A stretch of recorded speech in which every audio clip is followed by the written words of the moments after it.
เนาะ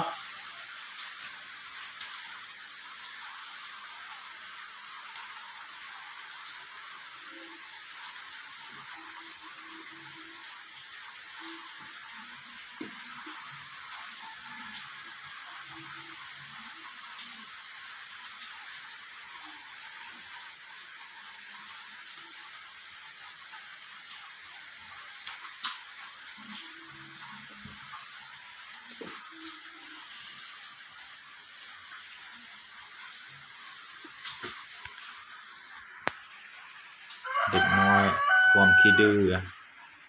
อยู่เรือนบุญมีย่างเฮ็ดเอาสลายใส่ข้าวสารกันมาเซาลิ้นนี่แหละความขี้ดื้อใบว่าเลย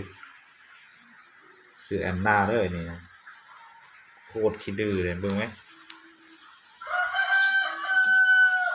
ประกันเบิ่งไหมความขี้ดื้อ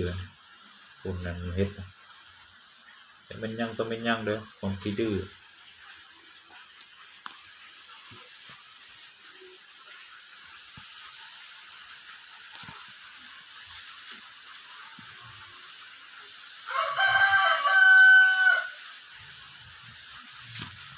ลูกจะให้หยัง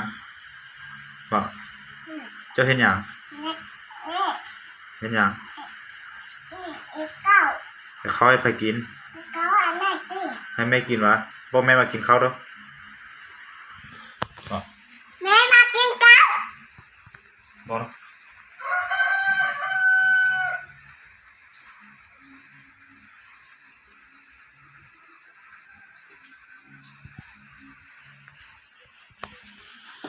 เอาแม่ดูแม่มากินข้าว มากินข้าว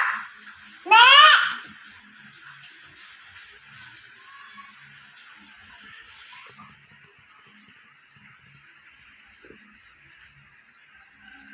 แม่ประมาณน่ากินหมดแล้ว